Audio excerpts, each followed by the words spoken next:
Sean todos bienvenidos a los que de pronto hoy por primera vez veo o conozco, o tal vez mi memoria me pueda fallar en algunos y ya lo he visto otra vez.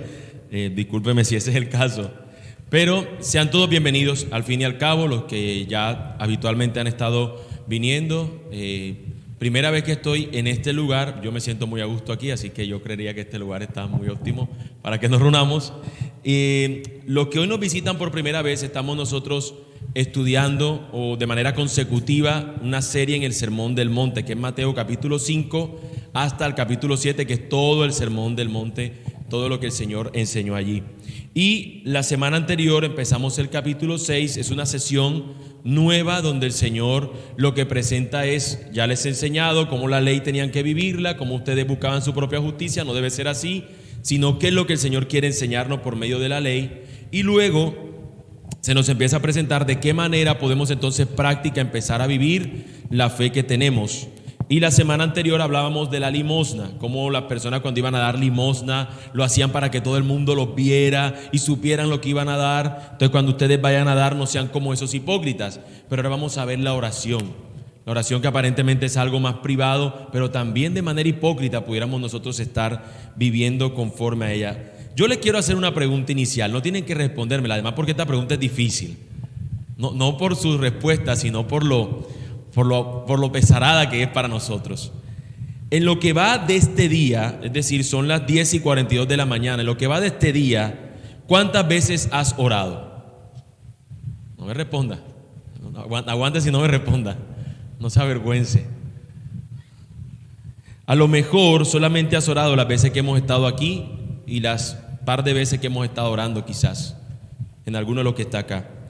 Es una pena que no hayas orado antes a solas, pero la Biblia nos presenta, como lo vamos a ver ahorita, que la oración es esa práctica que se espera que los cristianos, si decimos que somos de Cristo, es una práctica que se espera. De hecho, el Señor lo que va a decir es, cuando ores, es decir, Él está asumiendo que el que lo siga a Él, ora. Si tú dices que eres de Cristo, tú oras. Creo que el orar o no demuestra el grado de confianza que tenemos en nuestro Dios. Y esto es algo que yo quiero que sea lo que vamos a ver en este sermón, en esta enseñanza, que es lo que va a primar, el tema de la confianza. Porque quizás nosotros lo primero que pensamos cuando nos levantamos es, ya tengo comida, ya tengo en la alacena algo que compré, voy allá y la saco, cocino algo y ya lo tengo listo. O ya tengo plata aquí, voy y compro algo hecho. La oración usualmente demuestra ese grado de confianza. Por eso ahorita cuando vamos a ver el pan nuestro de cada día, tenía esa idea. Era el pan diario. Lo que yo voy a tener hoy, lo que tengo en el bolsillo, me lo dio Él. Pero hoy nosotros terminamos, como en ese entonces, confiando en nosotros y en nuestra fuerza. Y esa es la invitación que yo quiero decirles a ustedes. Nosotros, como creyentes, ese nombre de creyentes es alguien que cree, que confía. Nosotros ante Dios somos estos que confían en Él. Y la oración es ese medio de gracia que Él nos ha dado para que nosotros nos presentemos ante Él de manera confiada. Así que teniendo en cuenta esto, vamos a orar para que el Señor nos ayude en esta mañana a que podamos verlo a Él como más digno que cualquier otra cosa y que esta es su palabra, que Él nos hable por medio de ella. Así que vamos a orar. Bendito Dios, en tus manos estamos, Señor.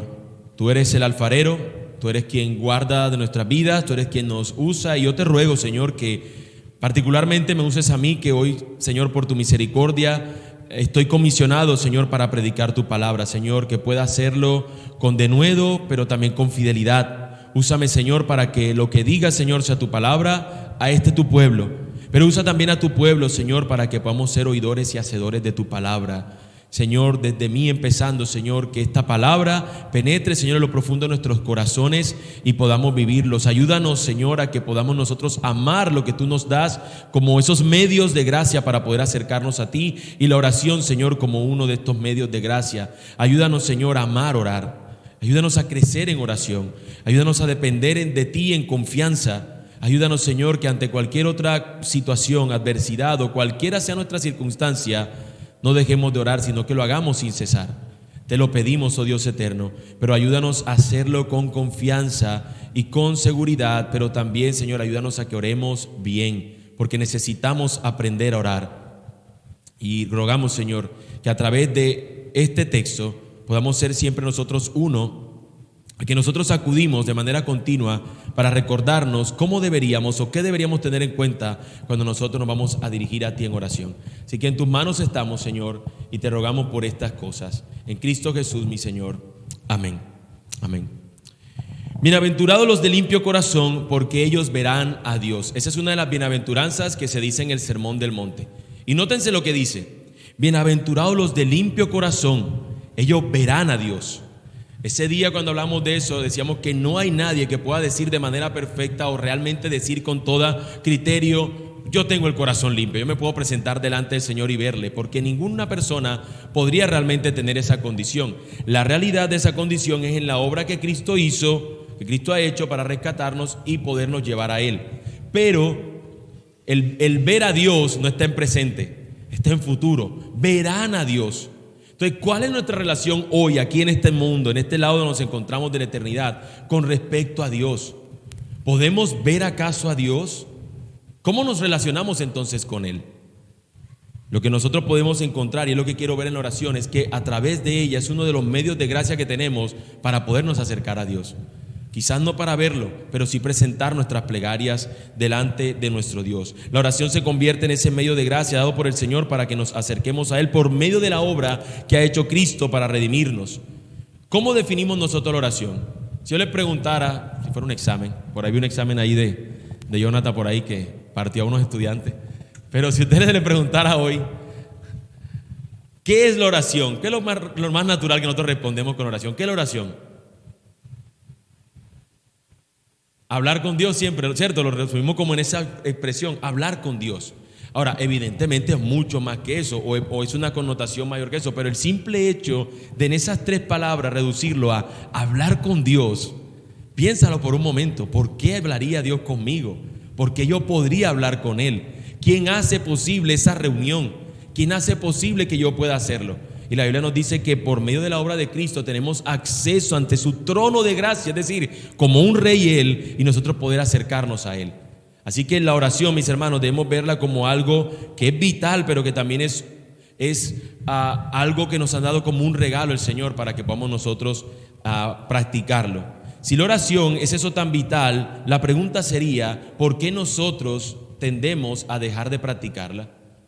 Porque usualmente nosotros lo primero que pensamos es lo que yo tengo que hacer antes que pensar la obra, o antes de pensar yo debo ir al Señor en oración. Muchas veces lo primero que pensamos es ¿qué vamos a comer? No, uno dice voy a orar al Señor, a darle gracias primero porque tengo para comer hoy. No, ¿qué es lo que primero pensamos? ¿Qué hay que comer? No sé, hay un pollo, descongelémoslo y a ver qué sale.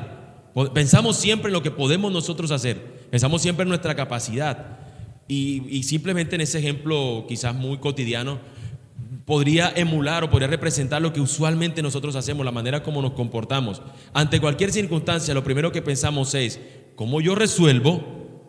Y luego decimos, cuando ya nos vemos en el problema, ya que se ha crecido, es que decimos voy a acercarme a Dios en oración. Se me había olvidado que yo tenía que orar. Usualmente pasa así en nosotros. La oración, mis hermanos, es una declaración de que confiamos en aquel a quien oramos. La oración es una expresión de confianza, es una declaración de que en ti confío, Señor, por eso vengo a ti. No solamente cuando ya no puedo, es desde que el momento que yo siento que puedo. Señor, es que yo siento que yo puedo hacer esto, pero realmente es en tu fuerza que yo puedo hacerlo. Si tú me quitas la fuerza, ¿yo cómo lo hago? O usted no se ha acostado un día y se acostó bien y al día siguiente se levanta torcido. ¿Nunca le ha pasado que ha quedado como torcido de noche o se levanta como rengo? O se le durmió una pierna o le dio un calambre y al día siguiente está usted cojeando. No sé, ¿alguno de pronto le ha pasado algo así? ¿Cómo nosotros podemos realmente confiar y descansar en que es el Señor quien hace las cosas? En verdad nosotros sabemos a quién oramos, por qué lo hacemos, para qué lo hacemos y qué debemos esperar al orar. ¿Sabemos esas cosas? ¿A quién yo estoy orando? ¿Por qué estoy orando? ¿Para qué estoy orando? ¿Qué yo debo esperar cuando oro? ¿Que el Señor responda a todas las cosas que yo oro? ¿O qué es lo que yo debo esperar cuando yo voy a orar al Señor? Creo que eso es lo que nuestro texto de hoy nos muestra, y es mi propósito en esta mañana el siguiente. Este es si pudiera llamarlo mi tesis, mi propósito en este sermón. El Rey Jesús nos enseña a orar. ¿Con qué finalidad? ¿Con qué finalidad Jesús le va a enseñar a los suyos a orar? Para que no confiemos en nosotros y confiemos en el Padre Celestial. El Rey Jesús nos va a enseñar. ¿Con qué finalidad? Para que no confiemos en nosotros, sino confiemos en el Padre Celestial. Y esa es la finalidad de la oración. Mi meta es demostrar que la tentación nuestra es a confiar en nosotros. Una oración muy cotidiana nuestra es: Señor, dame fuerza para lo que tengo que hacer hoy. Como pidiendo: Señor, yo te lo puedo guerrear solo, pero si me puedes ayudar, ayúdame. Dame un plus de energía. Dame un shot de algo que yo pueda sentirme como la gente cuando se quiere tomar, qué sé yo, una bebida energizante. Entonces vemos la oración como un shot de energía. El Señor nos advierte y nos da la salida para que dejemos de confiar en nosotros mismos y en cambio aprendamos a confiar en el Padre nuestro que está en los cielos. Confía en tu Padre que está en los cielos. La oración entonces debería ser ajustada tal y como Él nos enseña. Así que lo primero que vamos a ver en nuestro texto, a lo que de pronto no dije, tal vez fui yo que no dije la cita, Mateo capítulo 6 estamos, y vamos a estar desde el versículo 5 al 15. Mateo 6, versículo del 5 al 15, pero vamos a leer tan solo del 5 al 6 ahora mismo, y ahí vamos a encontrarnos algunas consideraciones que debemos tener para orar, unas consideraciones que se deben tener al orar. El versículo 5 nos dice: cuando ustedes oren, el Señor está asumiendo que oramos, cuando ustedes oren, no sean como los hipócritas. ¿Qué hacen los hipócritas? A ellos les gusta ponerse en pie y orar en las sinagogas y en las esquinas de las calles para ser vistos por los hombres. En verdad les digo que ya han recibido su recompensa. ¿Qué nos dice el versículo 5? Esto no lo imiten. Cuando tú vayas a orar, no imites este comportamiento. Primero, el Señor asume que oramos. A los que lo siguen a Él asume: estas personas oran. Estas personas se dirigen al Padre en oración. Pero cuando lo hagan, no sean como ellos. ¿Quiénes son estos? Eran estos fariseos, eran estos escribas, estos sacerdotes, estos hombres que en las calles se iban y empezaban a orar. De hecho, la próxima semana vamos a ver el tema del ayuno. Estas personas también, cuando ayunaban, iban así todos lánguidos, todos pálidos, para que la gente supiera que estaban ayunando. Y cuando daban limosna, no la daban en billetes. Vamos a ponernos en nuestra época, no daban el billete, sino que si iban a dar 100,000 pesos, lo cambiaban en moneda de 50, para que cuando la dieran eso sonara, para que sepan que estoy dando bastante. Eso eran estas personas. Su ofrenda, su limosna era conocida entre los hombres, y Dios está atacando una vez más el corazón. Cuando estos hombres iban a orar, el problema no era orar en público, porque ya yo he hecho como dos o tres oraciones públicas. El punto no era eso, porque la misma Escritura nos dice en muchas ocasiones, cuando Pablo le dice a las iglesias que oren por esto, y le está hablando que oren públicamente, sino el hecho de que estas personas oraban para ser vistos. De repente aprovechaban, era el momento de la oración que tenían ellos para orar. Vamos a poner un ejemplo: 3 de la tarde era un tipo de oración que ellos iban a hacer. ¿Dónde creen que ellos iban a estar a las 3 de la tarde? ¿En su casa para orar? ¿O aprovechaban? Voy a aprovechar que cuando son las 2:50 para que me coja en plena plaza, allá en la plaza Majagual, se llama cierto así, bueno, Majagual allí, ¡oh Señor de los cielos! Y allí con ese grito y ese escándalo para ser visto por los hombres. ¡Wow! ¡Qué hombre tremendo! No le da vergüenza y le ora al Padre que está en los cielos. Y el Señor le dice: no, ya obtuvieron su recompensa. Su recompensa fue ser visto por los hombres. Eso es lo que ellos querían. Ya esa es su recompensa. Y luego va a decirnos de qué manera lo van a hacer. La oración de ellos era una oración ostentosa. Era simplemente exhibirse, y la recompensa no es la petición, sino el objeto que ellos tenían. Ellos no buscaban la gloria de Dios, sino que buscaban su propia gloria. Buscaban ellos mismos ser aquellos reconocidos y no al Dios a quien oraban. Y el Señor dice: esta no es la forma como deberían orar. Estos hombres exhibían en su hipocresía una muestra, si se dan cuenta, de confianza en sí mismos. ¿A dónde ellos estaban dirigiendo la atención al orar? Hacia sí mismos. Estaban buscando confianza en sí mismos. Lo que buscaban era su propia gloria. Esa es su recompensa. Y por eso es que yo hablo que lo que el Señor quiere o que pretende nosotros al orar no es confianza en nosotros mismos, sino la confianza en Él, descanso en Él, confiar totalmente en Él. Por eso luego nos dice qué es lo que debemos hacer, es decir, lo que debemos imitar. Versículo 6: pero tú, cuando ores, entra en tu aposento, y cuando hayas cerrado la puerta, ora a tu Padre que está en secreto, y tu Padre que ve en lo secreto te recompensará. Una vez más, cuando ores, o sea, se está asumiendo que tú y yo oramos. Se está asumiendo que tú y yo oramos. No cualquiera, no lo estoy inventando yo, está diciendo el Señor Jesús. Cuando ores, no cuando ores cada domingo o algo así, no, cuando oremos de manera diaria, porque luego vamos a ver que está conectado con el pan nuestro de cada día. Nosotros no pedimos el pan nuestro semanal, no lo está diciendo el Señor semanal, sino cada día. Es decir, que es una práctica diaria. De hecho, la Escritura nos dice orar sin cesar, de manera que nos invita a que sea constante. Pero cuando lo hagamos, este sentido de entrar en el aposento no quiere decir que todos tengamos un cuarto de oración. Probablemente usted sea de los que tiene una parte estudio viva y nada más tiene un solo cuarto. ¿Dónde ponemos el cuarto de oración? En el baño, en la cocina, en el cuarto donde lavamos la ropa. No nos está diciendo un lugar específico de oración. Nos está diciendo es en ese sentido de secreto con el Señor, ese sentido de estar con el Señor. Porque ¿dónde podríamos decir nosotros que está el Señor en lo secreto? ¿Dónde podemos nosotros encontrar a Dios? En cualquier lugar, ¿no? Donde estemos nosotros y nos dirijamos a Él. De manera que no es un lugar específico, sino el sentido de el contraste. Mientras la manera equivocada es hacerlo público para que la gente te vea, el contraste donde tú tienes que hacerlo, la manera adecuada, la manera que tienes que imitar es hacerlo en secreto con tu Señor. Este asunto de secreto, mis hermanos, nos está invitando a que sea un acto escandaloso, sino que es un acto de sinceridad y privado. En lo secreto es que nosotros realmente somos lo que somos. Somos lo que somos cuando realmente estamos a solas. Es allí donde nosotros nos podemos presentar ante el Señor. Es probable que si nosotros hacemos una oración ahorita aquí pública y quizás algunos 2 o 3 se levantaran a orar, es probable que oren por lo general y por lo que podemos decir. Pero cuando estamos ante el Señor, ¿qué decimos? ¿O qué podríamos decirle a Él? ¿Podríamos esconderle acaso algo al Señor? Él lo sabe todo. De manera que esa es la búsqueda aquí. El sentido de que estamos cercanos a Él y que no podríamos esconderle al Señor. Quien ora de esa manera, el Padre que ve en lo secreto, te recompensará en público. El sentido es una búsqueda sincera. No condenes en lo público, sino el corazón. Y si nuestro corazón es rendido ante el Señor, de eso se trata esta búsqueda del Señor en oración. Muchas personas, mis hermanos, oran muy bien en público, pero muchas veces son oraciones lejos del Señor. Muchas veces realmente no le están orando al Señor. Muchas veces la oración se centra en ellos y mostrar su capacidad de retórica y su capacidad de oratoria para que la gente vea, wow, yo nunca voy a poder orar así. Porque ¿cómo se compone nuestra oración? Hermano, tiene que ser una oración sincera. Y si usted se da cuenta en toda la Escritura, si usted viera al menos varias oraciones, se daría cuenta que no todas las personas oran de manera igual. Oran de manera distinta porque tiene que ver con quienes somos. No podemos pretender orar imitando exactamente a la persona. Miren que lo que el Señor nos invita a imitar es una actitud del corazón. Rinde tu corazón de manera sincera ante el Señor cuando vayas a orar. Señor, tú sabes que quizás yo me pude esconder a todos los demás y nadie me vio porque yo me cercioré de que nadie me viera. Pero tú sí sabes con qué ojo yo vi a fulano. Tú sabes con qué ojo yo vi a fulana. Tú sabes, Señor, de qué manera yo quise decir eso. Tú sabes de qué manera, Señor, yo actué de esta forma o de otra forma. Tú lo conoces, Señor.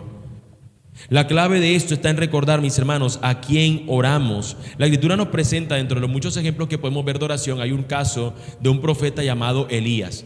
El pueblo del Señor se había entregado a la adoración a los dioses ajenos, los dioses paganos, y en este caso el dios pagano era Baal. Y se habían entregado las personas a adorar a este dios Baal. Y tenían muchos profetas. Pero en esa ocasión se reunieron 450 profetas a adorar al dios Baal. Y hubo una especie de reto, de desafío. Y el profeta dijo, mire, ustedes órenle a su dios Baal y que ese Baal obre para que él encienda este fuego y se prenda y todo se consuma, este sacrificio que ustedes van a poner allí. Y los profetas prepararon un sacrificio y dice que desde temprana, a la hora temprana hasta el mediodía estuvieron allí haciendo de todo y se cortaban y hacían todo tipo de alarido para que su Dios les respondiera. Y nos muestra una actitud sarcástica por parte del profeta Elías diciéndole, su Dios como que está sordo, no los escucha. Ahora luego se presenta a él y mientras estos oraron un montón de horas, la oración de Elías es supremamente corta. Dice, Señor, para que sea conocido que tú eres Dios y que tú estás aquí, que tú estás conmigo. Y él ora de una manera corta, sencilla y simple, a lo que necesita, va al grano, va directo. Y el Señor en su misericordia responde y muestra su poder, desciende fuego del cielo, consume el holocausto. No tuvo él que durar muchas cosas, pero simplemente fue con sinceridad ante el Señor. Y eso, mis hermanos, es una de las consideraciones que nosotros debemos tener en cuenta. Recuerden, este asunto es de confianza y aquí el Rey Jesús nos está enseñando a orar. Recuerden, para que no confiemos en nosotros mismos, sino que confiemos en el Padre Celestial. En los preparativos a orar, nosotros lo hacemos de manera que sea real nuestra confianza en el Señor. Sin embargo, muchas veces podremos ir con confianza al Señor y luego cuando estamos allí, darnos cuenta que no sabemos cómo hacerlo. Podríamos nosotros ir con confianza: Señor, voy a preparar este momento, te voy a orar a ti, pero luego darnos cuenta y preguntarnos: ¿y cómo oro? ¿Cómo oro? Realmente podríamos decir, sabemos qué orar, sabemos qué pedir. La Escritura nos presenta una realidad porque también nos dice en la Escritura que nosotros no recibimos porque no sabemos cómo pedir, no sabemos cómo orar. Y aquí el Señor va a enseñar de cierta manera un ejemplo acerca de orar. Así que tengamos las siguientes ahora consideraciones cuando vamos a orar, de los versículos 7 al 13 del capítulo 6. ¿No cree usted que esta es una de esas cosas que nosotros nunca terminaremos de aprender? Yo les pregunto, no sé la edad que alguno tenga de ser cristiano o si alguno apenas se está acercando a la fe. La verdad no sé el caso de cada uno. Pero los años que tengamos de ser creyente, ¿no creen ustedes que aún todavía sentimos que somos bebés en la oración? Por lo menos yo lo siento así, que todavía necesito seguir aprendiendo a orar, que todavía necesito seguir confiando en el Señor. Bueno, una vez más podemos ver esto en el Padre Nuestro. Quizás lo hemos citado, alguno quizás hasta lo rezó y lo dijo muchas veces, lo tiene memorizado, pero con todo y eso quizás nos falta seguir aprendiendo a orar. Así que dejemos de creernos que somos sabios y aprendamos nosotros a orar. Una vez más, a poder tener este recordatorio, con un corazón confiado en Dios, veamos cómo Él nos enseña a orar. Primero, que no hay que repetir, nos dice el Señor.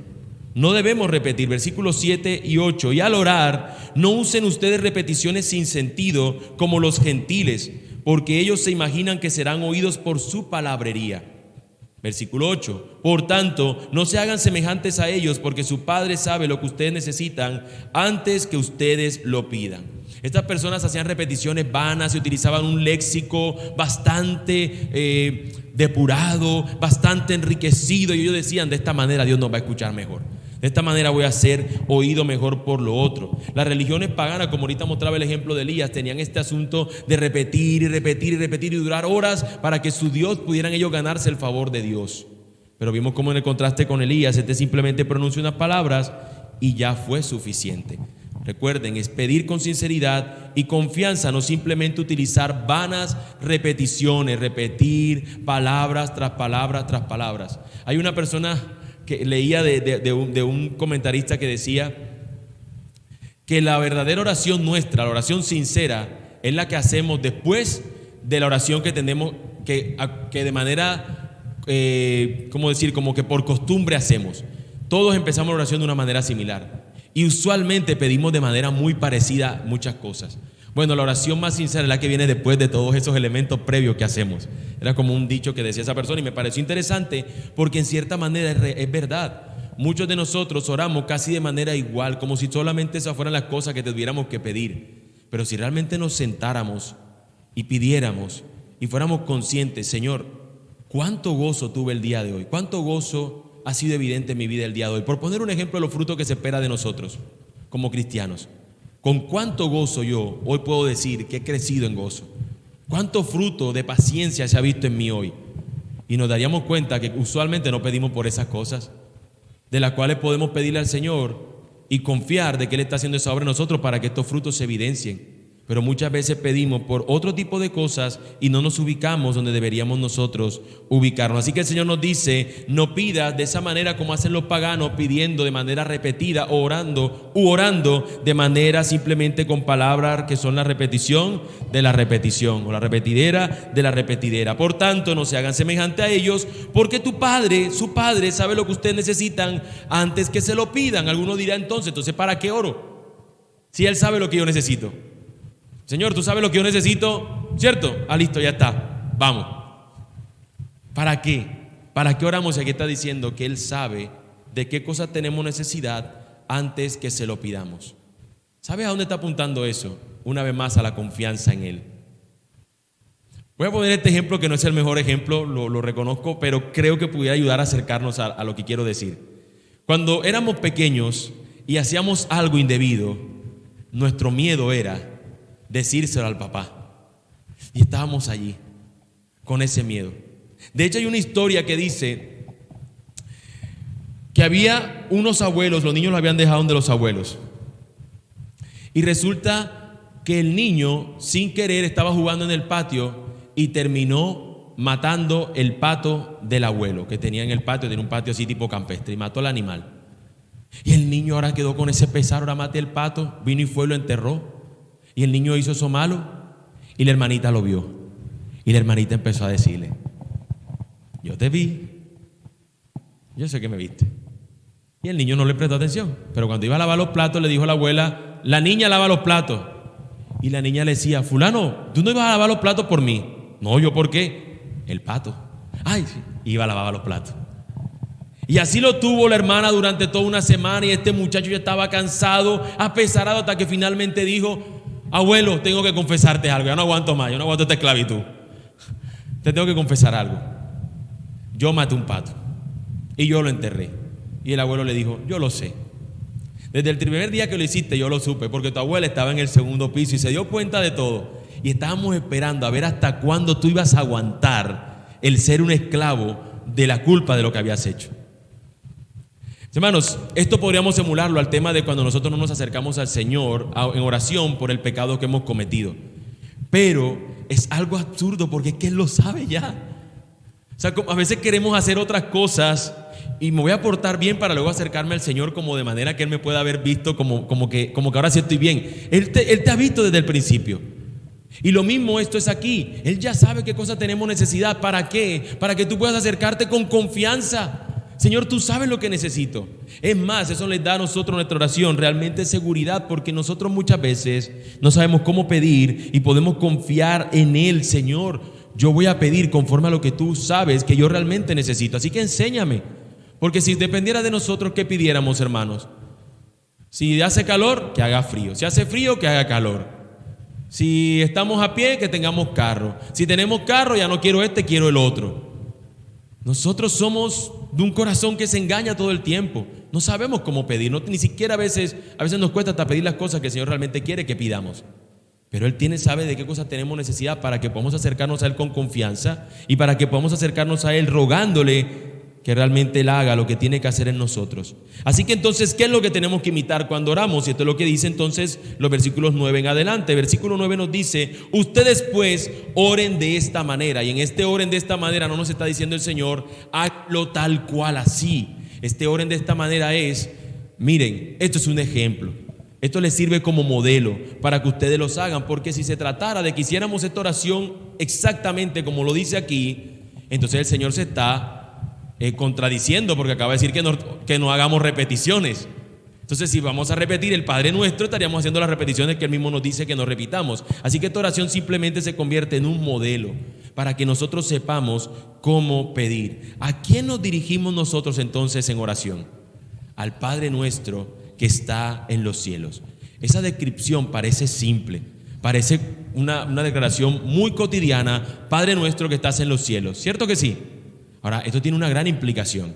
En primer lugar, ¿quiénes se pueden acercar como padres, para llamarlo padre a alguien que es su padre? ¿Quiénes? Los hijos, solamente los hijos. Nadie se va a acercar a decirle a otro: papi. Por ejemplo, Jonathan, que yo sepa, nada más tiene un solo hijo. Entonces nada más se le puede acercar a su hijo a decirle: papi. Si viene otro se le acerca, va a tener problemas con su esposa. ¿Es este pelado qué? ¿O esta niña qué? Cierto, solamente el hijo puede acercarse con esa confianza al Padre. La Escritura nos dice que solamente son hijos aquellos que han creído en Cristo y en su obra de redención. Nos dice que la Escritura nos dice que Él entregó a su Hijo unigénito para que muriera por nuestros pecados, y ahí parece la idea como que murió por todos, pero la Escritura nos dice en Juan 1:12 que a los que creyeron en su nombre, a los que han recibido a Cristo, a esos se les ha dado la potestad de ser llamados hijos de Dios. Solamente los que han sido perdonados sus pecados, que han creído en Cristo, son los que son hijos. Son estos los que pueden dirigirse a Dios como Padre. Ahora, estos pueden acercarse con esa cercanía. Tú y yo podemos acercarnos como hijos, si es que lo somos, a este Padre con confianza. Padre mío, Padre mío. Podemos llamar a Dios Padre. Recuerden lo que cantamos ahorita: éramos sus enemigos, pero ahora somos sus hijos. De enemigos pasamos a ser ahora sus hijos, y eso es algo grandioso. Así que Dios muestra allí su cercanía con nosotros. Pero al mismo tiempo, mis hermanos, no es como nuestro papá. Hoy los papás, sobre todo los papás de hoy en día, ya los hijos a veces no quieren ni respetar a los papás. Ya lo llaman el viejo, ¡hey viejo! O lo llaman de una manera inadecuada, grosera. Ya ni siquiera le quieren decir papá, sino el nombre. Ángel. Yo me llamo Ángel, para los que no sepan. No quieren llamar de una manera que tú dices, bueno, ¿y yo quién soy para este? Su amigo, su vecino, su pariente. El papá tiene esa connotación, ¿cierto? Papi. El hijo se acerca con confianza a su padre. Esa idea de cercanía. Pero recuerden lo que nos dice. ¿Dónde está este padre? ¿O qué connotación nos da de este padre? Padre nuestro que estás en los cielos. Entonces aquí nos pone una connotación.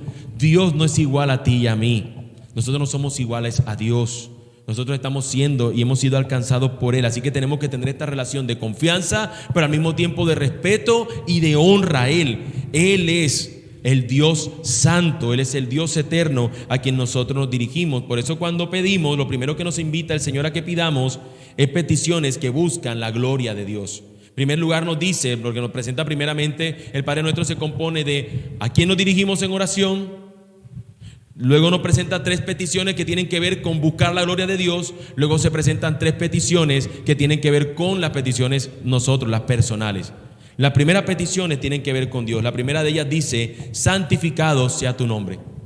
Santificado sea el nombre de nuestro Dios. Esto lo que está implicando es, Señor, yo quiero en todo lo que yo haga, en todo lo que yo viva, en todo lo que yo diga, con todos mis pensamientos, Señor, considerar siempre que tú eres santo, que tu nombre es santo. Y eso nos lleva entonces a meditar. ¿Cuál fue el último pensamiento que yo tuve? ¿Fue un pensamiento santo? ¿Fue algo que realmente yo hice para que el Señor poder proclamar lo que Él es santo? Para vivir de una manera donde yo esté viviendo en santidad. Ese santificado sea tu nombre implica ese recordatorio. Yo no puedo utilizar a Dios como si fuera cualquier cosa. Dios es santo, su nombre es santo, lo que Él representa es santo. Yo debo vivir como tal porque soy un hijo de este Padre al cual me estoy refiriendo. Venga tu reino, nos dice la segunda petición, y lo que está implicando esta petición es, Señor, anhelamos que tú realmente gobiernes sobre todo. Y el reino del Señor, ¿de qué se compone? De la obra que está haciendo, que ha hecho el Señor Jesús para redimirnos, y al mismo tiempo rogar porque esa obra se ve evidente en medio nuestro. No solamente cuando evangelizamos, que es una manera de decirlo, sino también en nuestras propias vidas. Señor, que en mi vida se evidencie de que el rey no es otro sino tú, que no hay otro rey, Señor, que tú eres el rey. Venga a tu reino, hágase tu voluntad así en la tierra como en el cielo. Yo les confieso que esta era la petición más difícil cuando yo empecé a caminar como cristiano. Esta parte a mí no me gustaba, porque me pasaba lo mismo que estoy diciendo del tema de confianza. Yo quería confiar en mí y yo decía, Señor, pero es que yo sé cuál es tu voluntad, yo quiero hacer mi voluntad, yo quiero aún hacer estas cositas. Yo quiero que tú me quites todo esto, pero esto no. Yo aún todavía me resistía a la obra del Señor en mi vida. De manera que este asunto de que se hiciera la voluntad del Señor que se hace en el cielo, se haga también en la tierra, yo no quiero verla. Esta voluntad, mis hermanos, no solamente pedirla en sentido global, sino que inicia como una obra interna, una obra individual, pero luego se evidencia cuando la vivimos como pueblo de Dios y en el deseo que tenemos de que se viva entre nosotros como testimonio a los demás. Señor, así en la tierra como en el cielo, se vea que este que está aquí hace tu voluntad. Y yo les pregunto, ¿eso es lo que nosotros buscamos cuando oramos? Pensamos en recordarnos, Señor, yo quiero que en todo lo que yo vaya a vivir, yo lo haga, Señor, para que tu nombre sea santo.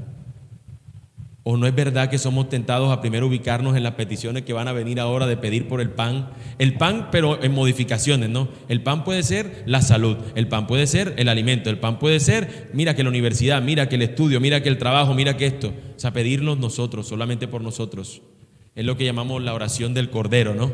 Bendíceme, dame, concédeme, todo es me, para mí, ¿no? Todo es ese sentido, pero no, primeramente nos ubica, dale la gloria al Señor. Céntrate en el Señor, ubícate en el Señor, dale la gloria a Él. Ahora, acto seguido nos presenta peticiones que buscan nuestro cuidado. Ojo, no es nosotros mismos buscando, Señor, dame la fuerza para yo buscar para el Señor. El pan, aun cuando viene por medio de mi trabajo, tú me lo das. Y por eso la primera petición dice eso: danos hoy el pan nuestro de cada día. Como hoy nosotros tenemos un sistema de pago diferente al que tenían en los tiempos de Jesús, nosotros hoy, ¿cuál es el sistema de pago? Trabajamos 15 días, nos pagan los 15 días que nosotros trabajamos, ¿cierto? Nos deben, entre otras cosas. O sea, estamos trabajando para que nos paguen después un día. Así que cuando ya nos pagan, nosotros entonces compramos, y como tenemos tantos días, compramos para una equivalencia a tantos días. ¿Y qué pasa? Que cuando nos levantamos, simplemente miramos el mercado, decimos, bueno, falta como que el tomate se está acabando, la cebolla, tal cosita, aquí se está acabando tal insumo, falta el arroz, hay tanto de carne, y ya nos sentimos como seguros, ya tengo algo aquí resguardado, ya está. Pero piensen en lo que el Señor está indicando. Primeramente pensemos en el tiempo de Jesús. La gente trabajaba por el jornal diario, le pagaban a diario, o sea que tenían para comprar lo del día. Su jornal era eso y tenían que pagar para el día. Pensemos también en que no tenían lo que tenemos nosotros hoy, que tenemos lugares donde almacenar los alimentos, tenemos neveras, tenemos diferentes medios para almacenar esto, estas personas no. De manera que el Señor les está diciendo a ellos, el pan de cada día, pide por ello, ruega por ello, confía en tu Padre que te da para eso.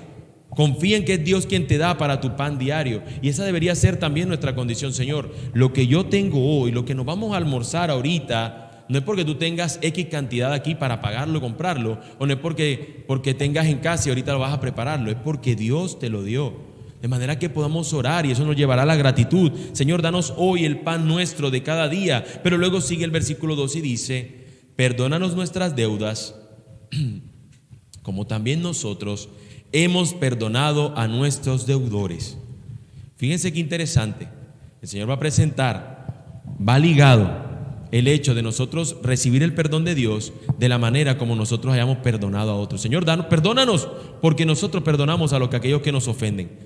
No voy a ahondar mucho en esto porque sobre el final vamos a ver que el texto termina diciendo, ahondando más en esto, pero es una petición de rogarle al Señor que nos lleve a hacerlo, a vivir lo que Él ha hecho ya por nosotros.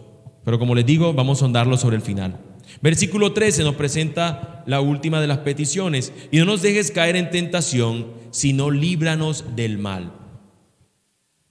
Esto, mis hermanos, es de las peticiones que tendemos también a olvidar mucho. Nosotros simplemente pensamos que salimos al mundo, estamos en medio de lo que vivimos y parece que estuviéramos en un mundo donde todo es color de rosa. Se nos olvida que la Escritura nos dice que estamos en una batalla, en una lucha, en una guerra. Se nos olvida pensar, mis hermanos, que nosotros estamos, y dice la Escritura que nuestra lucha no es contra carne ni sangre, pero no es para que estemos pensando en que quizás haya algún espíritu dando vueltas en el aire y de pronto ese es el culpable y tenemos que buscarlo donde está para cazarlo, sino que nos recuerda es que nosotros estamos siempre sometidos a tentaciones. Y el enemigo lo que pretende es llevarnos a que seamos tentados para que caigamos, para que en lugar de darle gloria a Dios, en lugar de santificar su nombre, terminemos siendo tentados y caigamos en la tentación y entonces no le demos honra al Señor. Ahora, ¿cuántos de nosotros ora con eso en mente? Y no es simplemente orar repitiendo esto diciendo, Señor, no me dejes caer en tentación y líbrame del mal. ¿Cuál es esa tentación? ¿Qué es eso que te tienta? A eso es lo que estamos hablando, de orar en confianza. Si tú oraras diciendo, vamos a suponer que alguien se ha tentado con la lujuria en sus ojos y cada vez que pasa por un gimnasio él se ve tentado. Vamos a suponer que ese es un caso hipotético. Y la persona, en lugar de decir, Señor, líbrame de la tentación, tú aquí públicamente puedes orar de esa manera porque pues no lo vas a hacer, no lo haces de manera sincera, pero ante el Señor, en lo secreto, de manera confiada, ora con sinceridad. Señor, tú sabes que cuando yo pasé por tal sitio, tú sabes con qué ojos vieron mis ojos a esa mujer. Tú lo sabes, Señor. Nadie más lo sabe. Nadie más se tiene que enterar, pero tú lo sabes, Señor. Guarda mi mirada, guarda mis ojos. Señor, esta es mi lucha. Y nos presentamos con el Señor en oración de manera sincera. Así ponga al otro lugar, Señor, tú sabes que cuando yo le fui a contar el cuento a fulano de lo que había pasado, Señor, tú sabes que yo fui un mentiroso y chismoso. Lo exageré. Le dije que ese vestido costó 200,000 pesos y nada más costó 20,000 pesos en promoción. Señor, perdóname porque mentí, porque tú lo sabes. Esa es la manera sincera como oramos, y es la manera como aquí oramos. Señor, no nos dejes caer en tentación. No es simplemente una oración de manera general. Hermano, oramos de manera sincera a aquel que ya lo sabe, ya sabe de qué cosa tenemos necesidad, y nos presentamos de esa manera. Somos sus hijos, Él conoce nuestras necesidades y estas son nuestras necesidades. Por eso se cumple lo que diría Santiago: nos sometemos a Dios, resistimos al diablo y Él huirá de nosotros. De esta manera vamos al Señor de manera sincera, de manera confiada. Señor, tú puedes darme el poder hoy para que en la tentación, cualquiera sea, yo puse 2 ejemplos, la lujuria y la mentira, pero No sé, cada uno de ustedes tiene una lucha particular o tiene muchas luchas, pero quizás una es más intensa. ¿Cuál es esa? La Escritura nos dice que podemos presentarnos ante Él de manera confiada, de manera tranquila. El Rey Jesús, hermanos, nos enseña a orar para que no confiemos en nosotros y confiemos en el Padre Celestial. Confía en el Padre Celestial. Podemos confiar en Él, podemos acercarnos a Él con confianza, porque antes éramos sus enemigos y eso no nos daba confianza. ¿Cómo podríamos acercarnos a Él? Si la Escritura dice que cuando Adán y Eva pecan, son expulsados del huerto y Él puso una espada revoloteando para que no puedan acercarse a Él nuevamente. Pero Cristo vino y bebió la copa amarga. Él recibió el castigo que merecíamos nosotros para que ahora podamos tener acceso ante su trono de gracia. Podemos acercarnos ahora confiadamente. Mis hermanos, el pecado que hemos cometido, el Señor ya lo pagó en la cruz del Calvario. Mis pecados son muchos, pero su gracia es mayor, lo cantamos. Hay gracia abundante en el trono de gracia de nuestro Padre. Podemos acercarnos a Él y confesar con sinceridad y presentarnos con esa honestidad ante nuestro Dios. Pero nosotros podríamos orar, mis hermanos, teniendo en cuenta todo esto y enfrentarnos a nuestra realidad, al mundo caído y nuestra carne que es seducida ante todas estas cosas. Y por eso quiero que consideremos la parte final que nos dice en los versículos 14 y 15. Porque si ustedes perdonan a los hombres sus transgresiones, también su Padre Celestial les perdonará a ustedes. Pero si no perdonan a los hombres, tampoco su Padre les perdonará a ustedes sus transgresiones.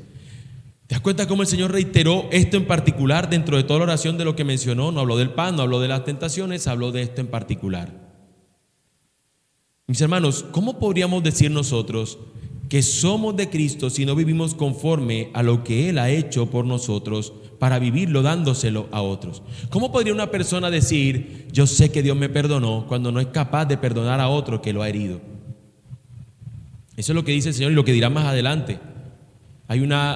Siempre recordamos esta parábola que el Señor menciona de estos dos, de un hombre que dijo, voy a ajustar cuentas, voy a ver quiénes son los que me deben, voy a ver quién es el que me debe. Y dice que se acercó un hombre y le dice, mira, tú me debes esta cantidad. Esta cantidad es impagable. Vamos a poner una cifra enorme, $2,000 millones. No sé si ese número se menciona así, pero una cantidad así exorbitante. Y una persona que no tenía capacidad de pagarla, y el hombre le dice, ¿sabes qué? Te perdono tu deuda. Y el hombre, esto es increíble, fui perdonado, y se sale. Y de repente ahora este hombre que ha sido perdonado de la deuda grandísima que tenía, viene y observa en su libro, su nota de apuntes, en su libreta negra, y cuando ve a fulano y le dice, oye fulano, tú me debes $1,000,000, págamelo. Hey, no tengo plata, mira, perdóname. No me vengas con ese cuento, a mí me lo pagas. Pero yo te lo pago después. No, señor, me lo pagas ya. Y este hombre no perdona la deuda. Y resulta que luego le cuentan a este hombre que había perdonado la gran deuda a este otro. Y le dicen, mira, este no perdonó a este que era una deuda insignificante. Y cuando no lo hizo, le dicen, tráigamelo acá. Va preso. Porque él, habiendo sido perdonado una deuda tan grande, no fue capaz de perdonar a otra deuda. Este tipo no entendió esto. No entendió lo que significa que se le perdona una deuda. Y aquí el Señor, nosotros tenemos que recordarnos, la deuda que teníamos nosotros con Él era impagable. La paga del pecado es muerte. La dádiva de Dios es vida eterna. Pero la muerte, en lugar de recibirla tú, ¿quién la recibió? Cristo, para perdonar nuestros pecados. Hermanos, si nosotros entendemos esto, no tenemos excusa para perdonar a otros. De manera que pudiéramos estar orando con mayor fervor y teniendo en cuenta todas estas cosas. Señor, aquí está mi tentación, mi lucha. Señor, aquí está lo que yo te confieso y te agradezco por el pan diario que me has dado. Y podríamos orar santificando su nombre y todo esto. Pero si luego de orar no vivimos el evangelio en el cual hemos creído, no vivimos la fe en la cual nosotros hemos depositado en el Señor, no es coherente, mis hermanos. No es coherente. No es coherente que un cristiano viva sin la capacidad de perdonar a otros. No es coherente con lo que nosotros decimos creer. La deuda que nosotros teníamos con Dios era impagable y sin embargo Él la pagó. Se espera de nosotros que la deuda que cualquiera otro haga por nosotros es menor. Así que nosotros somos llamados a orar con esta confianza, pero también llamados a vivir conforme a lo que nosotros hemos creído. Así que nuestro Señor nos enseña, cuando vayamos a orar, hagámoslo confiadamente. pero también descansemos en que confiamos en Él, no confiamos en nosotros mismos. Así que preguntémonos entonces por última vez, ¿en quién confío cuando oro? ¿En quién voy a confiar de ahora en adelante cuando oro? ¿Qué voy a pedir de manera sincera para encontrar realmente descanso? ¿O voy a pedir de manera quizás no tan sincera y entonces no tener realmente descanso? Oremos con sinceridad, mis hermanos. Nos invita la oración que Cristo nos enseña, el Padre Nuestro, y también este llamado a orar de manera no pública con vehemencia ante los demás, u ostentosa ante los demás, sino de manera sincera y secreta. Nos invita a esto, a que oremos ante el Señor con confianza y con sinceridad y descansar en la obra que Él hace. Cristo nos dio esa posibilidad de hacerlo. Así que vamos a orar y rogarle a nuestro Dios que nos ayude. Amado Dios, te damos gracias, Señor, por tu obra.